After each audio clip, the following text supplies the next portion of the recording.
Olá, está começando mais uma entrevista para o site Entre Fios, uma produção dos estudantes da disciplina de entrevista jornalística do curso de jornalismo da Universidade Federal do Ceará, a UFC. Meu nome é Maria Paula, eu sou uma mulher branca de cabelos ruivos, estou usando um top preto, colares pratas e um piercing prata no nariz. Estou com os meus colegas Anchieta de Carvalho, Maria Borges e Isabela Flores. Hoje, 16 de julho de 2025, temos a honra de receber Eduardo Ari, especialista no ensino de língua portuguesa e em terapias integrativas e complementares, e atualmente é atendente da Biblioteca de Ciências Humanas da UFC, aqui em Fortaleza. Eduardo, desde já queria agradecer pela sua presença, seja muito bem-vindo. Muito grato, Maria Paula, estou me sentindo bem, espero que tenhamos uma tarde agradável a todos nós. Eduardo, Isabela aqui, sou uma pessoa preta, do cabelo cacheado, grande e volumoso, estou usando um óculos e uma blusa preta no peito escrito jornalismo aqui. E para iniciar nossa conversa de hoje, eu queria saber como foi a sua escolha por letras, né? Você fez letras pela UFC e depois as especializações que a Maria Paula lhe apresentou. Como é que se deu essa escolha? Foi porque você gosta muito de ler? Como é que foi para você? Isa, antes vou me apresentar. Eu tenho uma compleição magra, 58 anos, cabelo social, estou de óculos e tenho feições árabes pela minha ascendência, uma pele morena oliva e estou com um colar de água marinha. Bem, vou contar um pouco da minha história para a gente ambientar a resposta, tá? Então, quando eu tinha 4 anos, eu estava lendo história em quadrinhos e o meu pai me sentou na cadeira e foi ler para mim Rei Nações de Narizinho do Monteiro Lobato. Então, assim, meu despertar começou com 4 anos. E depois, a partir dos 7 anos, eu fui um leitor assíduo. Quando eu tinha 11 anos, eu tive um despertar para estudar esoterismo, ocultismo, religiões comparadas, né? E a escolha da Faculdade de Letras foi porque, para mim, a literatura e o estudo das religiões comparadas tem uma sinergia que os limites não estão claros para mim. Por quê? Porque nós temos a verossimilhança na literatura, né? E no estudo do esoterismo e do ocultismo, nós temos o conceito de Maia, de ilusão real. Então, quando eu estou imerso em uma leitura, ali é o meu campo de ilusão real. Quando eu volto para, entre aspas, a realidade secular cotidiana, eu faço uma nova imersão. Então, as coisas caminham juntas. E eu acho muito interessante também, na literatura, o desenvolvimento do mundo interior, como também o desenvolvimento da consciência na meditação, porque nós estamos trabalhando na leitura com imagética, com sinestesia, com sonoplastia, né, com o conceitual também. Então, assim, na minha sensibilidade, na minha consciência, todas estas coisas funcionam numa unicidade. Bom, para continuar nossa conversa, eu gostaria de me autodescrever primeiro. Eu sou uma pessoa branca, meu cabelo é curto, liso, castanho, eu estou usando uma blusa branca social e por cima um colete de crochê. Bom, Eduardo, você considera que a sua formação universitária lhe preparou e lhe conduziu ao trabalho que você exerce hoje? Me preparou, me conduziu, porque quando a pessoa vai à lotação no SIG-PRH da UFC, então os servidores do setor, eles têm uma lógica de inserir a pessoa de acordo com a formação acadêmica dela, né? Então, a minha formação como leitor e a minha graduação, ela me dá uma interatividade comunicativa, uma empatia com todas as pessoas às quais eu atendo no meu setor, né? Então, tem tudo a ver. Antes eu era secretário da Linguística, do mestrado e doutorado da UFC também, e também essa interatividade se fez muito presente. Inclusive que eu tenho muitos amigos que se formaram mestres, doutores e muitos amigos professores do programa também, face a esta interatividade comunicativa, a essa similitude de visão de mundo. Eduardo, antes de chegar à universidade, sempre tem alguma história que molda quem a gente é. Seja da nossa família, seja do nosso convívio. Você até comentou sobre esse episódio com o seu pai quando você era criança, mas eu quero saber mais sobre isso, mais sobre a sua infância, sobre a sua juventude. Quais foram os caminhos que te levaram até o ambiente universitário? A minha infância foi bem movimentada, né? Porque o meu pai, ele era muito aventureiro, né? Então, ele motivou esse sentido de aventura em mim, né? Por exemplo, quando eu tinha 6 anos de idade, na fazenda, ele me botou sozinho já para andar a cavalo só, né? Por exemplo, né? E ele sempre me motivou a enfrentar meus medos, né? A ir de encontro ao mundo, a vencer a timidez, né? Isso é um primeiro aspecto. Outro aspecto que me moldou muito foi os despertares que eu senti dentro da minha própria sensibilidade, da minha consciência, né? Isso que foi um ponto importante. Por exemplo, quando eu tinha 8 anos de idade, na praia do Icaraí, espontaneamente surgiu na minha memória como uma imagem acústica soando em mim e perguntou: quem sou eu? Muito forte, né? E tiveram outros despertares. Outra coisa também que me significativa para mim é a natureza em si, os reinos. O reino mineral, eu sou colecionador de minerais, o reino vegetal, o animal, né? E desde jovem eu sempre fui impactado pela imagem visual, né? Então, o céu azul com as nuvens brancas na fazenda sempre teve também um efeito de despertar em mim, né?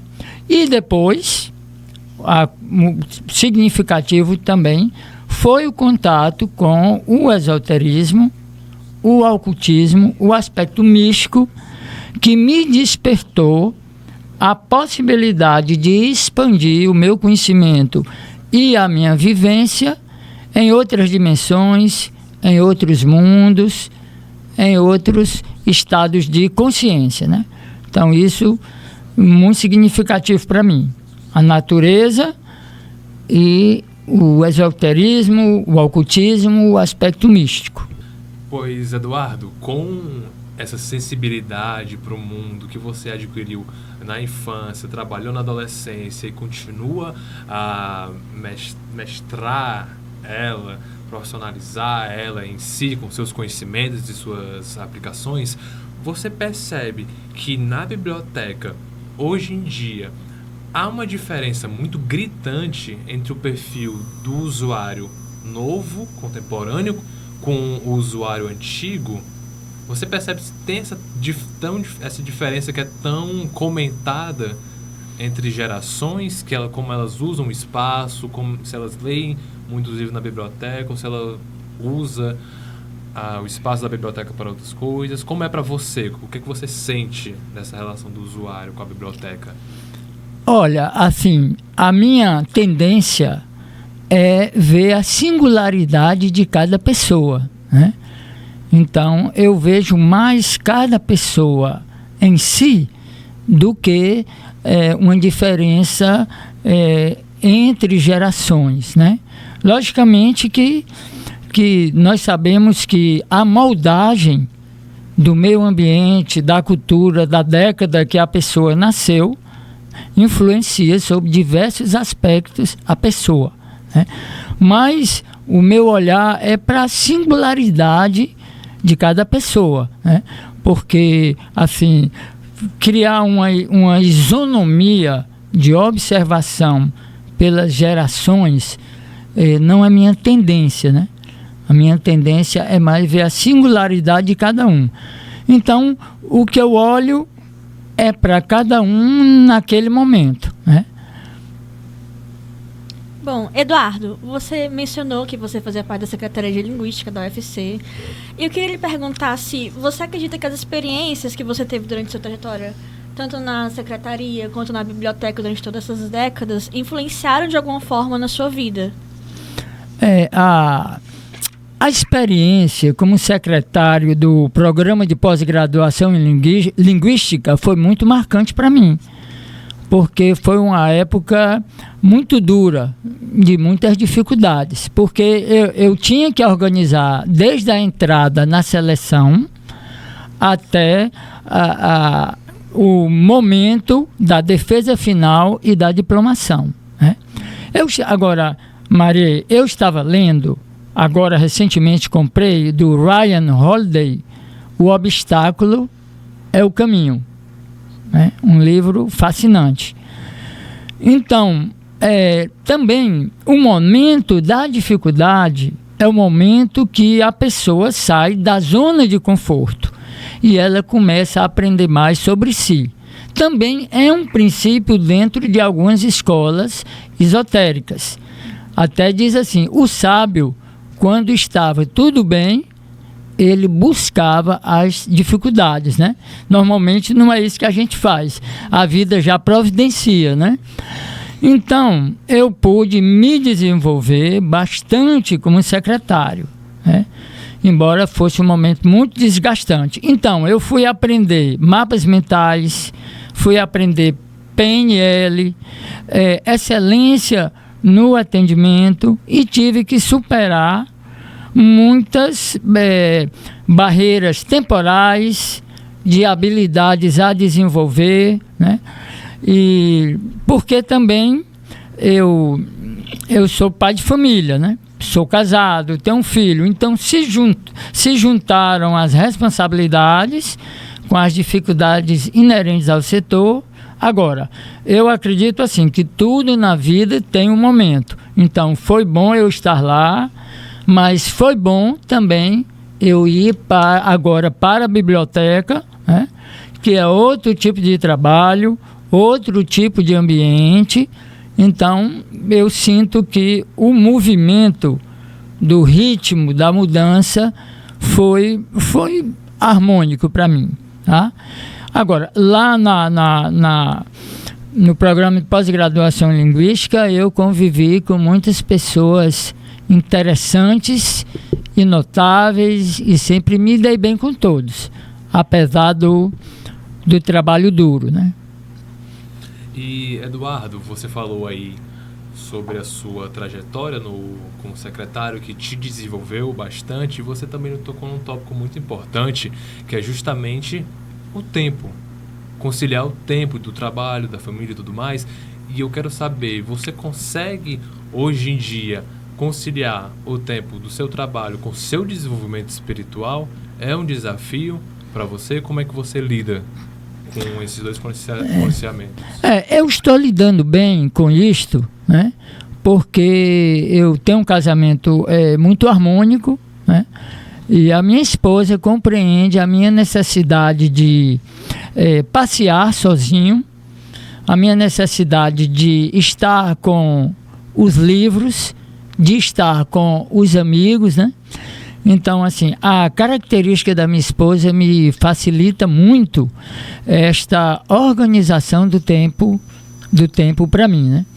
Porque dentro da minha característica pessoal, eu necessito muito também estar em contato com o meu mundo interior, né? Em meditação, necessito estar em contato com os livros, né? Eu até vi nas Crônicas de Gelo e Fogo o personagem Tyrion falando assim, né? Que o guerreiro afia sua espada na pedra de amolar e o sábio afia a sua mente na leitura, né? E eu diria mais, o sábio afia sua mente na leitura e também na contemplação, na observação também do seu mundo interior, né? Acho muito importante para todas as pessoas, principalmente, nós já sabemos, é lugar comum, neste âmbito, nesta era de múltiplos estímulos sensoriais externos, né?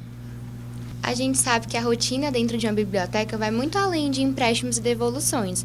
Tem um contato direto com pessoas, com demandas distintas e com o cuidado com a preservação do saber.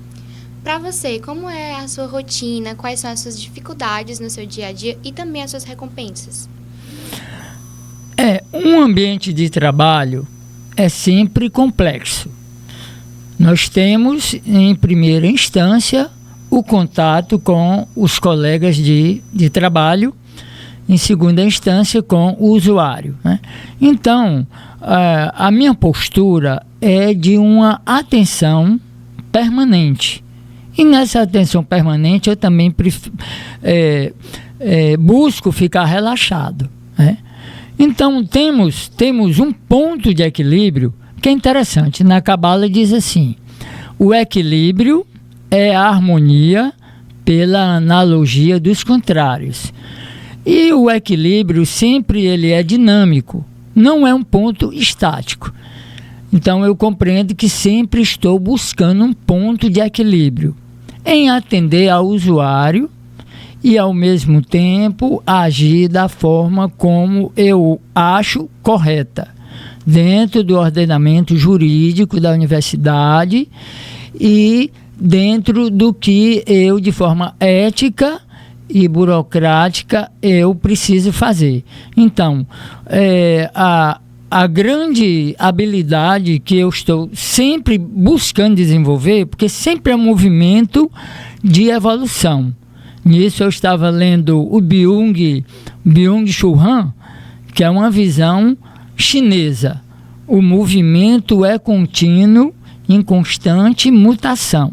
Então, eu estou sempre buscando saber dizer o não e saber dizer o sim a todos e a mim mesmo, de uma forma que cause sempre o menor impacto possível.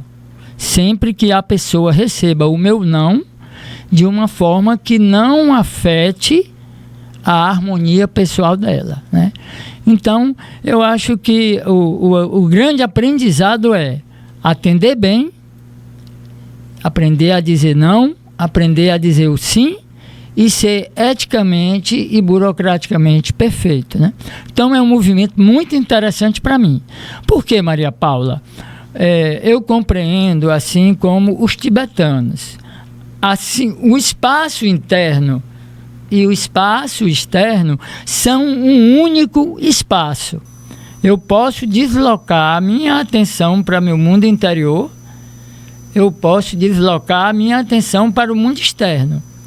E eu posso sinergizar os dois de uma forma harmônica e com unicidade conjunta, tá certo? Então é isto aí que eu venho caminhando no meu dia a dia, né? Bom, Eduardo, como a gente estava falando sobre espiritualidade um pouquinho mais anteriormente, eu queria perguntar para você se você conseguiu já usar a sua experiência, os seus estudos com a espiritualidade no contexto do seu trabalho aqui na UFC, na universidade. A espiritualidade permeia todos os meus momentos de vida, seja eu comigo mesmo, na família, com os amigos, no trabalho, como sendo assim o meu núcleo referencial essencial, né? Por exemplo, vou explicar melhor.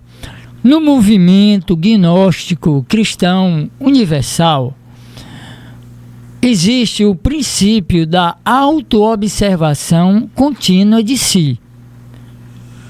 Também é um princípio budista dentro do caminho óctuplo de atenção plena a todos os pensamentos, sentimentos, a percepção corporal, as intenções ocultas de meus desejos, a manifestação de medos e anseios. Então, eu estou continuamente me observando e agindo a partir do princípio espiritual. Isto, novamente, é um movimento de aperfeiçoamento dentro da minha condição humana. Então, a espiritualidade me dá um referencial ético e de sensibilidade e também me ensinou a me auto-observar continuamente. Então, estes elementos eu uso já até de uma forma natural, espontânea, em todas as minhas interações comigo mesmo e também no mundo externo. Então, por exemplo, quando eu faço algo que não condiz com o meu referencial, eu sinto um desconforto a um nível endócrino, hormonal.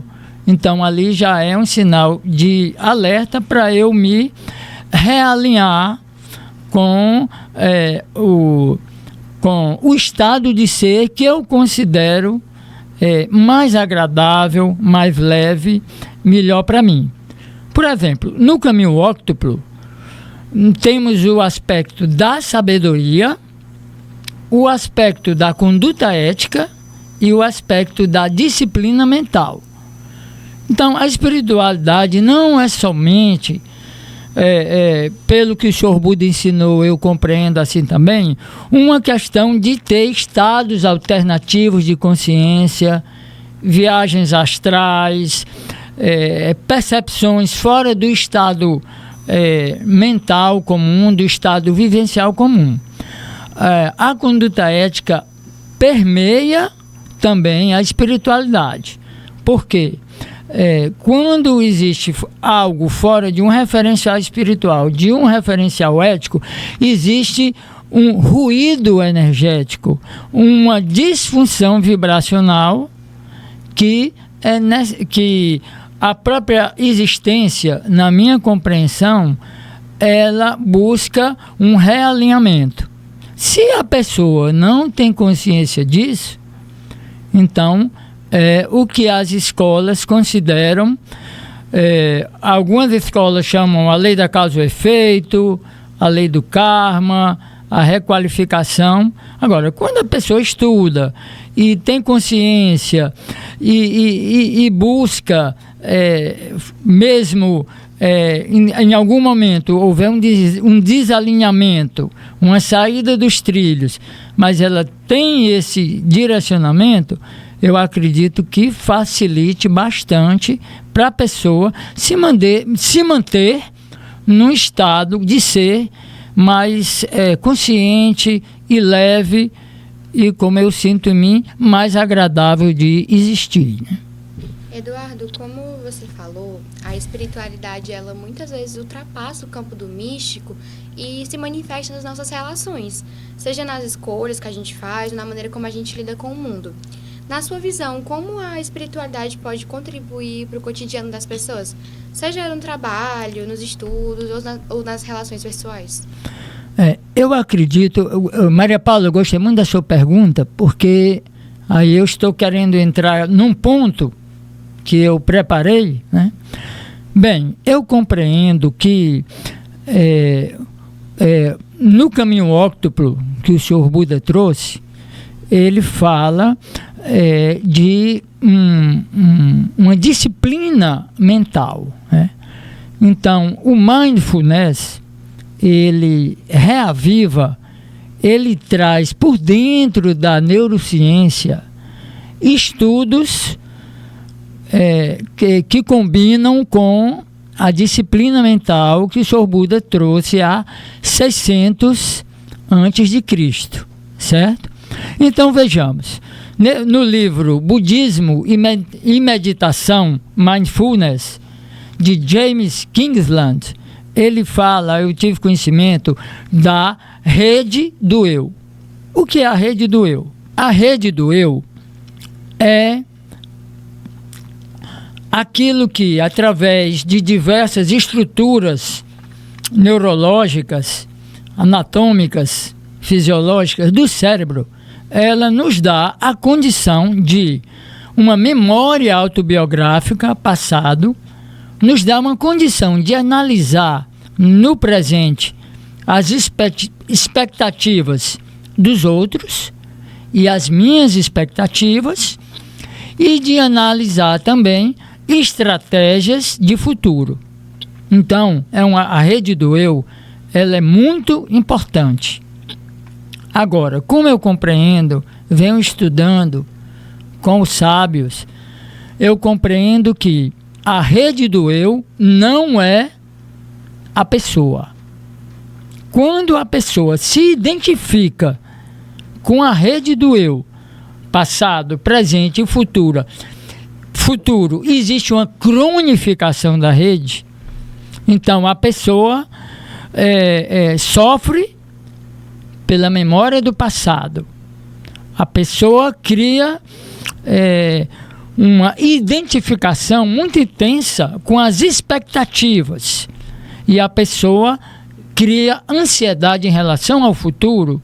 Com essa cronificação, se cria um desequilíbrio de saúde mental na pessoa, gerando ansiedade, gerando depressão, perda de significado no presente, né? Então, a espiritualidade, para mim, pelo budismo, via mindfulness, tudo se inicia com o estudo de si, a consciência, os diversos níveis de consciência que a pessoa pode observar em si, e a pessoa pode sinergizar, utilizar de forma saudável. Então, o Ryan Holiday, por exemplo, fala de um mestre zen budista do século XVIII, não estou lembrando o nome dele agora, que ele fala assim: normalmente a mente é confusa, sombria, com pensamentos que jorram de uma forma automática e descontrolada. Isso é um estado no espectro da consciência. Pela meditação mindfulness, pelo budismo, pela meditação Mahamudra tibetana, a pessoa pode contemplar a natureza de plenitude, de lucidez, de vacuidade da mente, né? A consciência desperta, unificada e luminosa da mente. Então Milarepa, um sábio tibetano, o mais famoso santo tibetano, ele fala assim: no espaço entre dois pensamentos, a sabedoria não conceitual brilha perpetuamente. Então, a sabedoria não conceitual é essa consciência desperta, unificada e luminosa. Então, dentro do mindfulness, nós temos técnicas de meditação.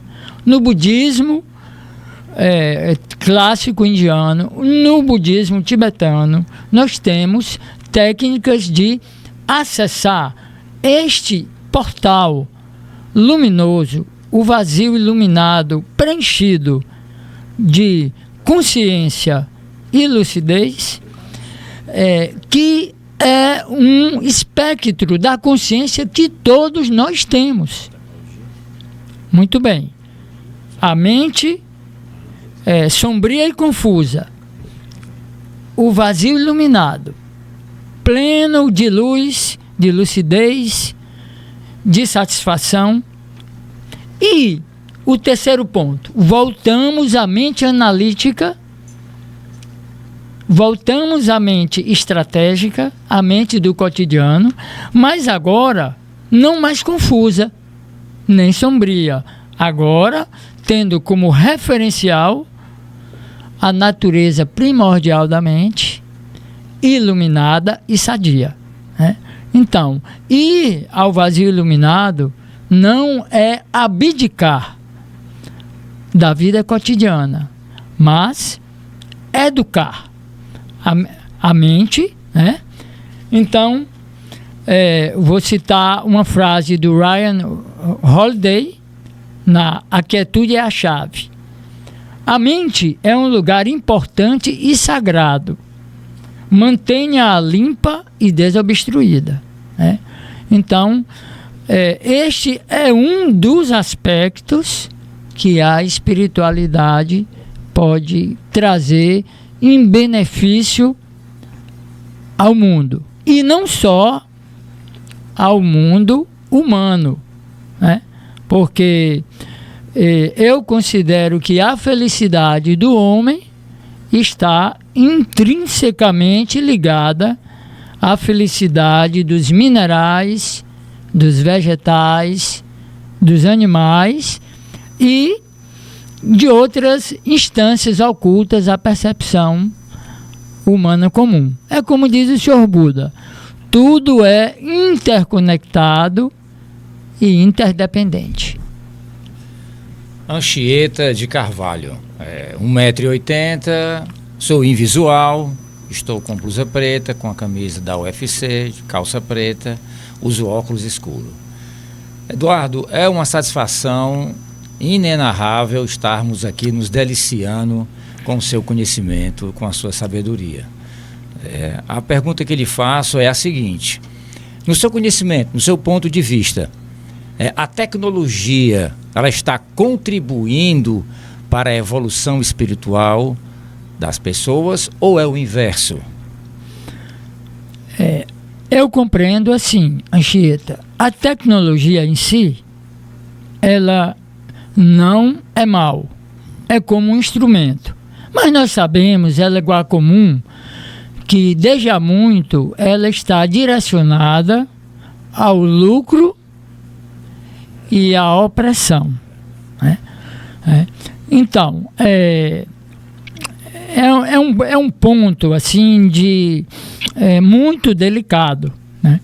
É um ponto que toca na própria sobrevivência da biosfera do planeta, inclusive a humana. Então, precisamos lembrar que nós estamos na era atômica, como dizia Gilberto Gil. Tudo pode estar por um segundo. E também a biosfera, esta faixa de vida dos reinos, esta delicada faixa de vida dos reinos em Gaia, ela tem um mecanismo, ela tem uma estrutura de autorregulação, de autoequilíbrio. Então, existem já estudos de que esta capacidade de autorregulação está chegando a talvez um limite sem volta. Se a tecnologia fosse desenvolvida de outra maneira, seria uma coisa maravilhosa, né? Lembrando, por exemplo, do Nikola Tesla, nesse momento, não é isto? Com a sua energia limpa, com a sua energia vibracional de cura, lembrando também de William Reich, com a energia orgone, e tantas outras tecnologias que, quando sinergizadas, utilizadas em harmonia com a ordem cósmica da manifestação da existência, né? Levaria a humanidade, citando um sábio americano, que eu não estou lembrando o nome agora, de todos nós vivermos como reis por séculos e todos os reinos serem felizes. Mas sabemos que não é isto exatamente o que está acontecendo.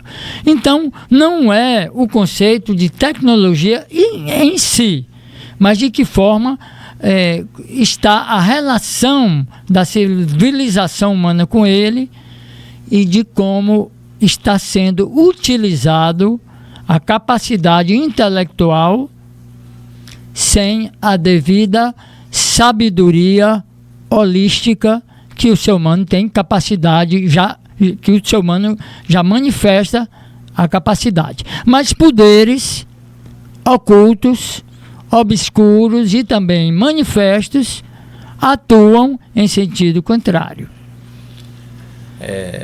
Outra pergunta, meu nobre amigo. Na vertente do seu conhecimento, um homem muito sábio, minhas reverências, não só a minha, como a todos os nossos colegas aqui, é sabido por todos, muitos falam sobre isso, que nós estamos a caminho do caos. Você acha, no seu ponto de vista, que a biblioteca, a leitura, a busca do conhecimento, da espiritualidade, pode nos levar a uma harmonia comportamental? É uma incógnita, porque existe uma tendência a que o planeta chegue a um padrão espiritual e tecnológico e consciencional de consciência superior. Mas existem forças contrárias também a este movimento. Agora, Anchieta, assim, na sua fala, a palavra caos me chamou a atenção, né? Então, eu gostaria, assim, de uma forma oriental, hinduísta, ampliar, assim, de forma imaginativa, esta questão, né? Porque se houver, na minha compreensão, na minha sensibilidade, se houver um caos, será um caos planetário localizado, né? Porque na minha visão, assim, hinduísta, como eu compreendo, existem os Mahavantaras e os Pralayas. Então, pelo hinduísmo, nós estamos numa manifestação da existência. Por quê? Porque nós estamos aqui, nesta entrevista, conversando, dialogando, né? Então, a manifestação da existência e o recolhimento da existência ao seio do imanifesto são cíclicos, né? E se houver um caos, vai ser um caos localizado, um caos num ponto importante para nós, mas não absoluto. Porque a vida, a fonte da vida, ela, como eu compreendo, está em fontes intocáveis pela mão humana. Então, o domínio do poder humano é relativo. Eu li no livro A Agenda Pleiadiana, de Barbara Handclaw, uma autora da nova era americana, e é também dona de uma editora famosa nos Estados Unidos, que ela manifesta o seguinte: o poder humano de destruição da natureza é ilusório, porque a fonte da natureza é intocável pelo poder humano. E o que o homem destrói é a ponta do iceberg, é o ponto de manifestação, digamos assim, mais visível, mais externo a nós. E todo aquele que destrói, preda, ele, na minha compreensão, ele vai ter um dia que ter uma requalificação das suas atitudes. Vai ter que haver um realinhamento vibracional e de consciência. Tá? Então,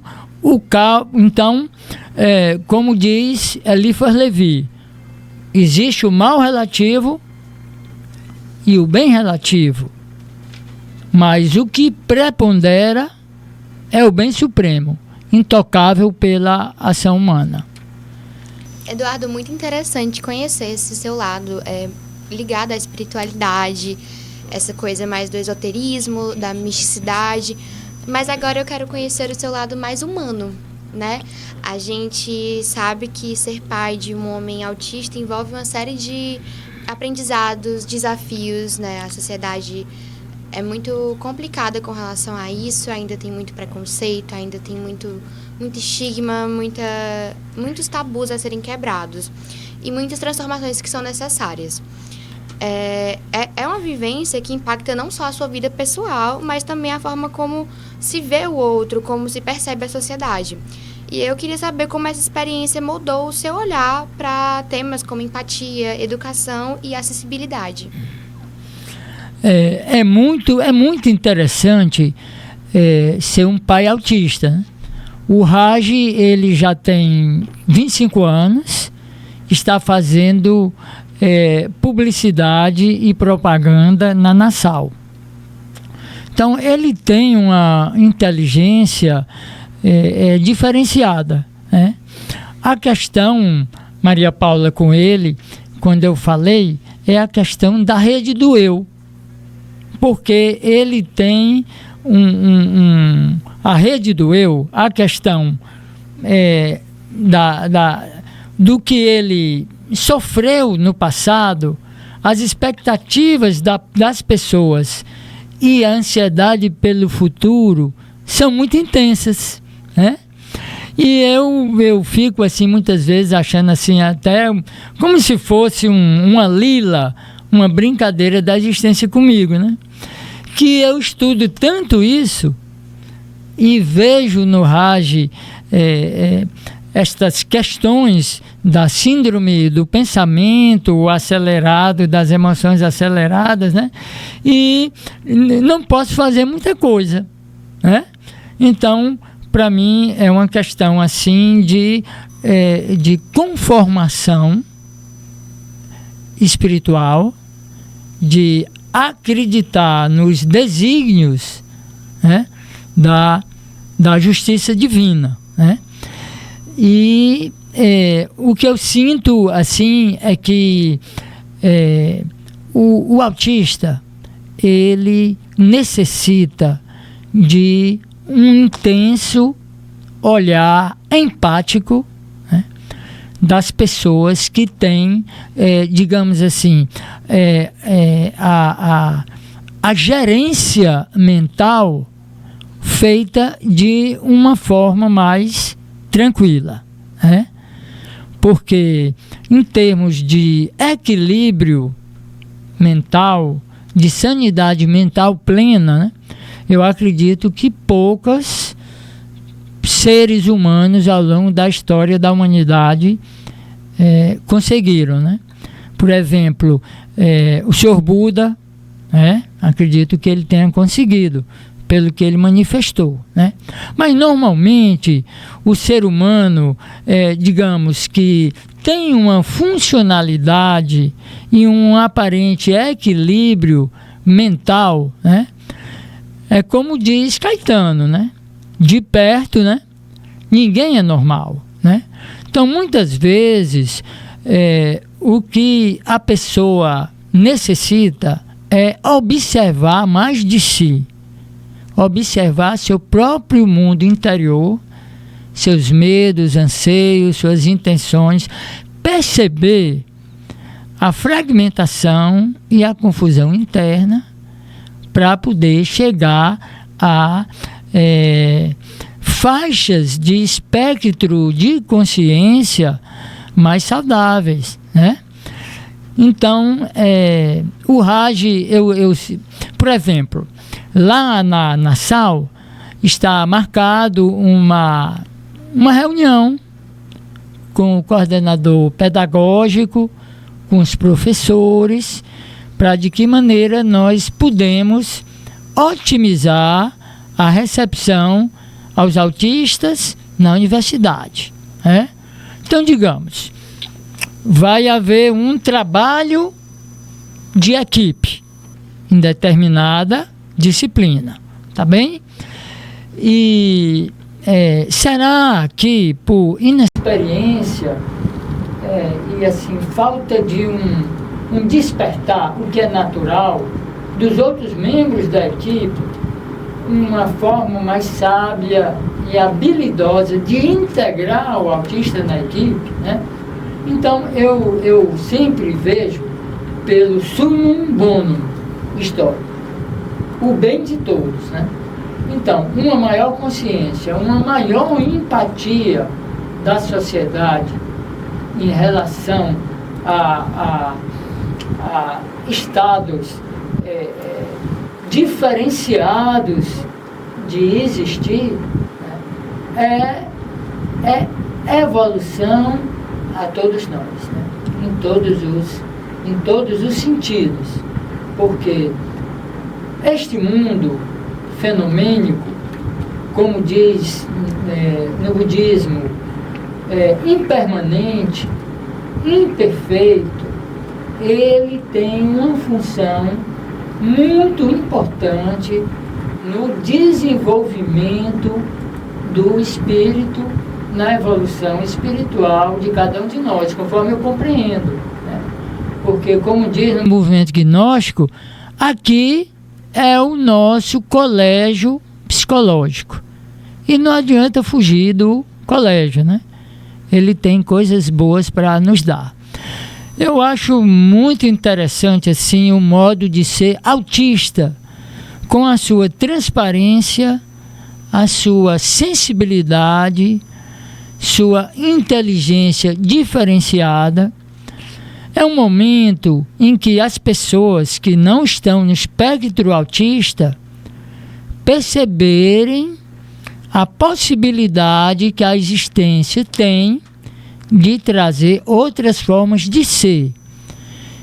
E as pessoas que não estão no espectro autista também se desidentificarem também do seu modo de ser, para conhecerem mais sobre si mesmas.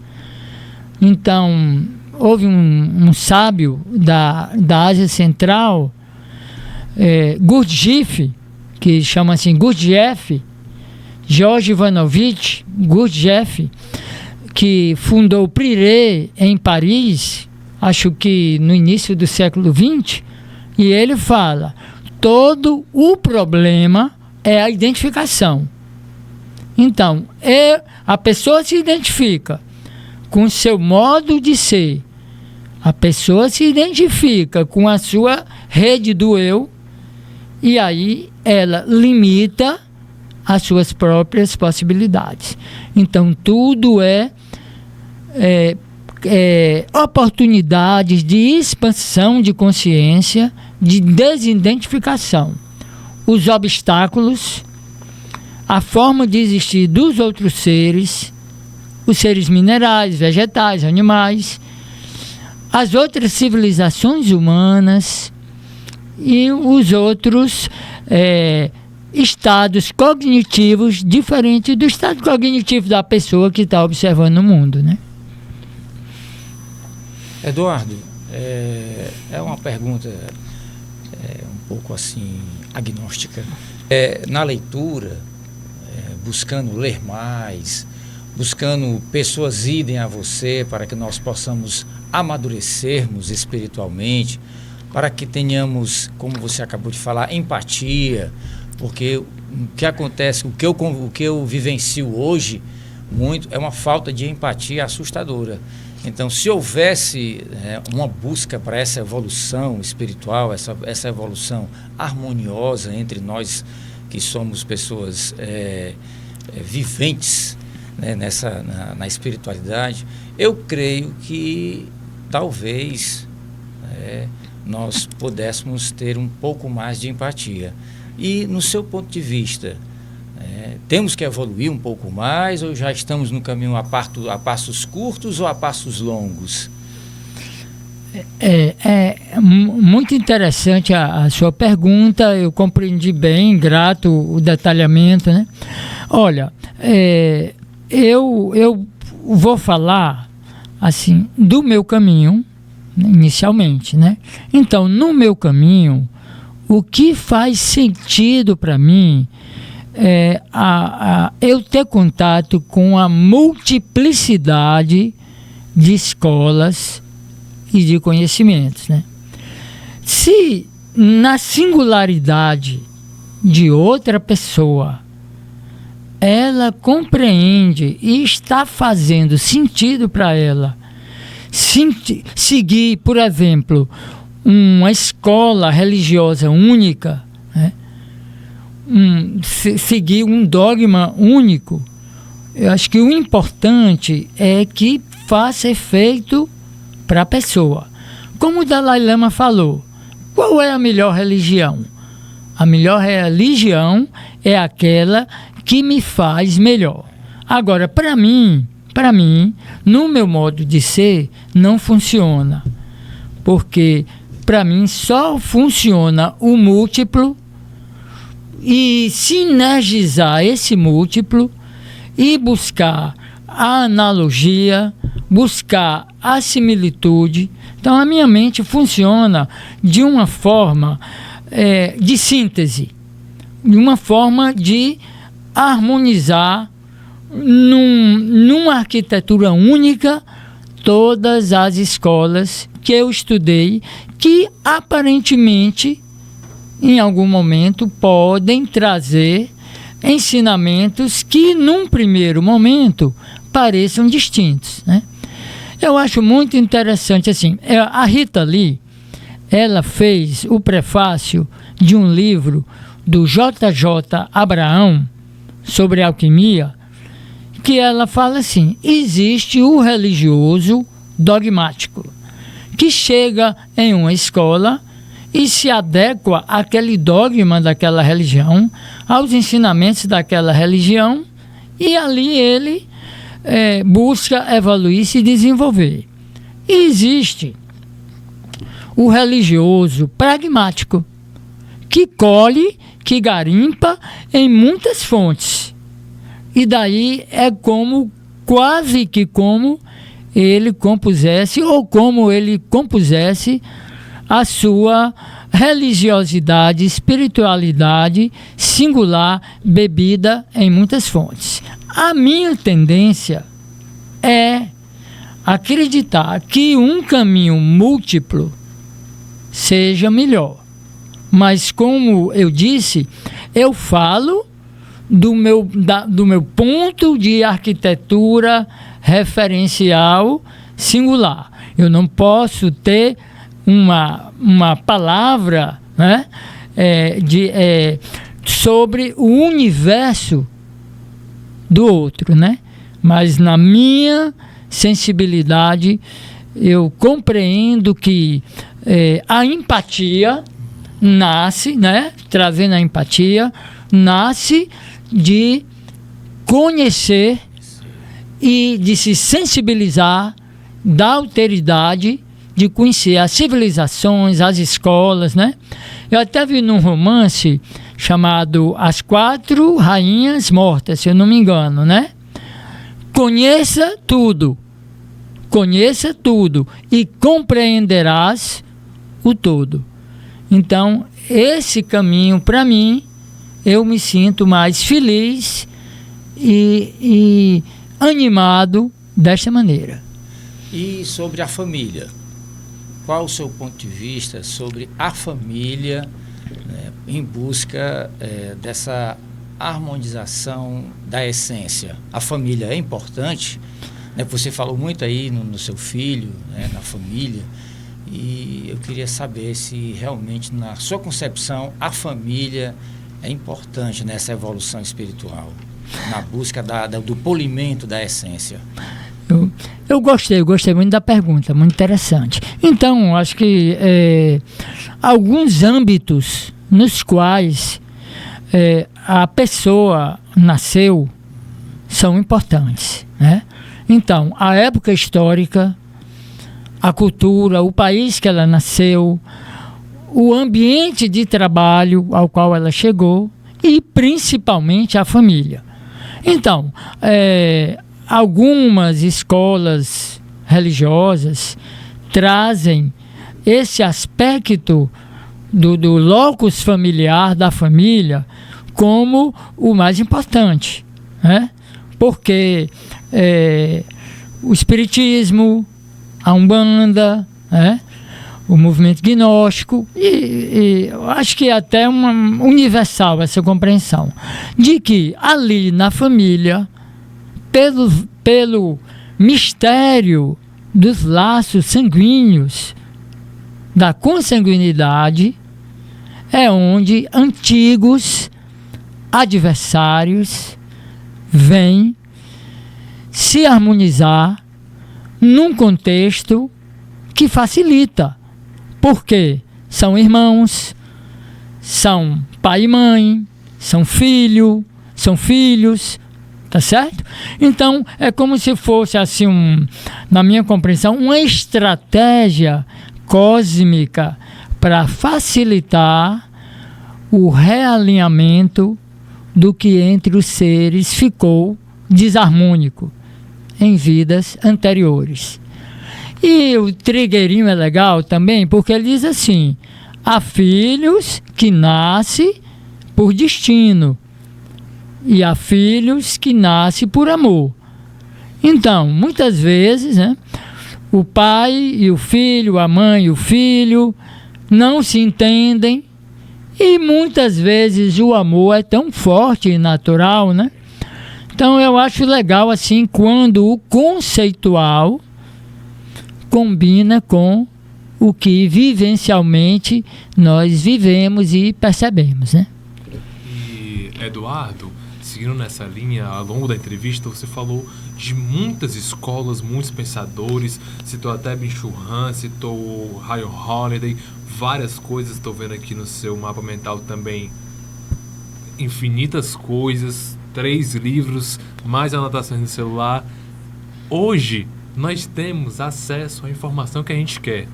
Livro, capacitação, curso, onde encontrar templo budista aqui em Fortaleza, se for o caso. O que você acha que ainda falta para a sociedade, mesmo com tudo isso, ser inclusiva?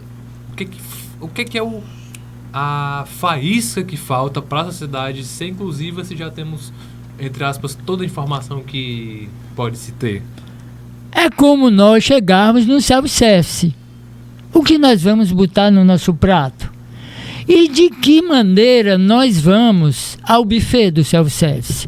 Então, para mim, o que falta é o que o mindfulness traz, é o que a neurociência traz, já no sólido pilar do budismo. É a educação da atenção plena. Educar a minha atenção. Educar o meu foco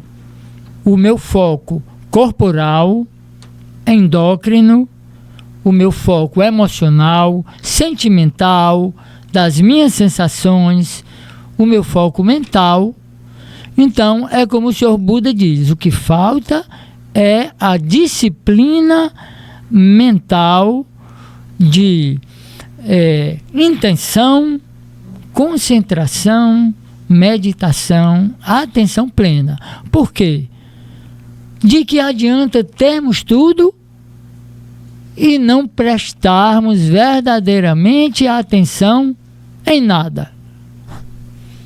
Bom, Eduardo, já que a gente perguntou o que falta para se buscar a inclusão, eu gostaria que você nos contasse, na sua perspectiva, durante todos esses seus momentos de estudo, durante sua carreira inteira, qual é o maior ou os maiores obstáculos para se ter a inclusão e se a gente consegue passar por esses obstáculos com a espiritualidade. Se você acredita que a gente consegue passar com eles, com a espiritualidade, com a meditação e tudo mais. É como eu vi no livro, né? Não sei se é exatamente o título. Como deixar de ser você mesmo, né?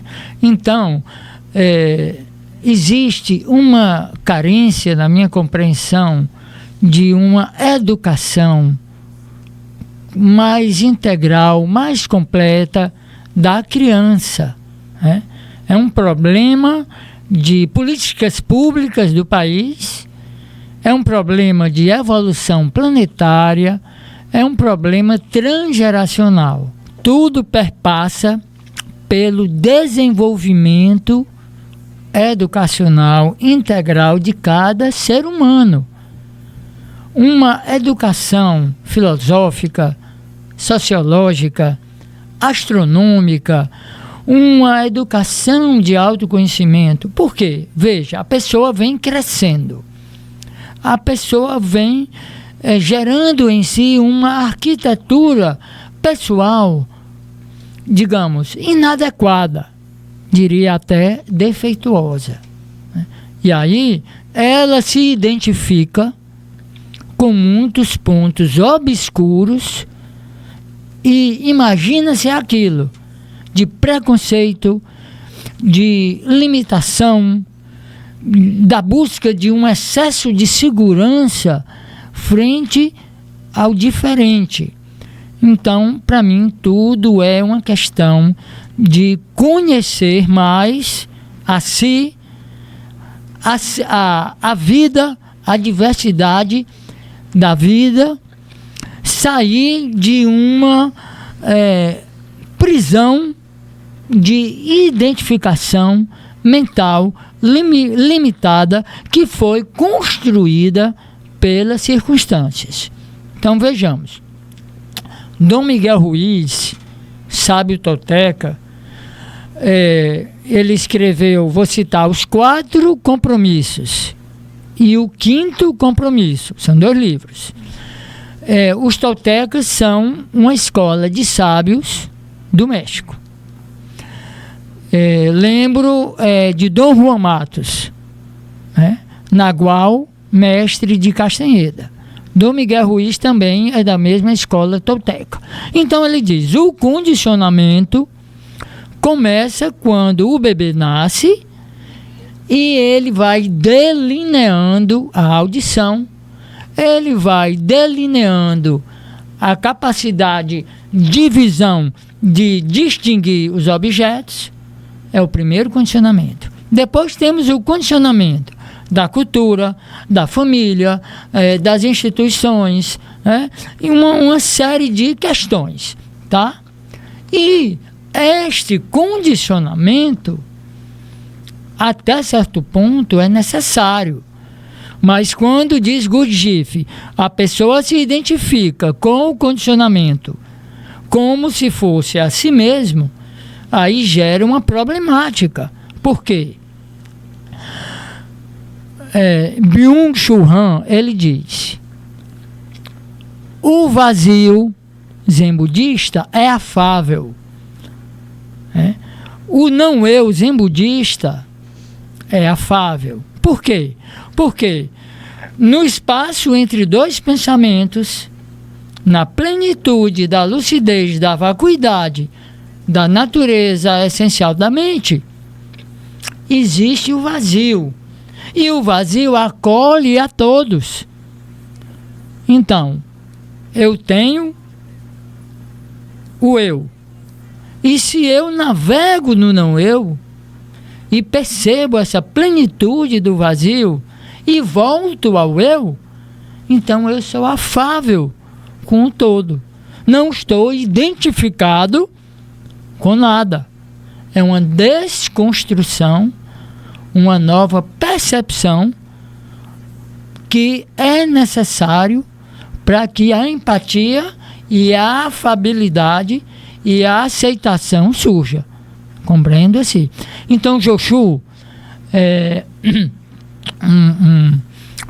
o Joshua acho que é zen budista, que o Osho fala em Raízes e Asas.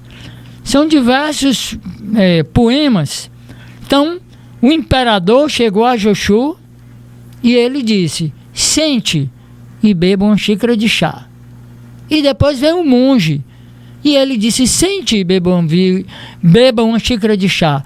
E depois veio um mendigo e ele disse de novo: sente e beba uma xícara de chá. Porque Joshua, a partir da não identificação com o próprio eu, ele é afável e aceita a toda a manifestação da existência, né? Chega ao fim mais uma entrevista para o site Entre Fios, uma produção dos estudantes da disciplina de entrevista jornalística do curso de jornalismo da UFC. Eduardo, muito obrigado pela sua presença e por dividir conosco um pouco da sua trajetória pessoal e profissional. Muito grato, Maria Paula, sua presença. Professor Robson Braga, que me recebeu tão bem. A Isabela, que me convidou, né? Marie também, presença do Anchieta, de toda a equipe técnica. E me senti muito bem durante a entrevista. E aqueles que estão assistindo o vídeo, eu digo que busquem o mindfulness, busquem a atenção plena, estados mais leves, mais luminosos de ser.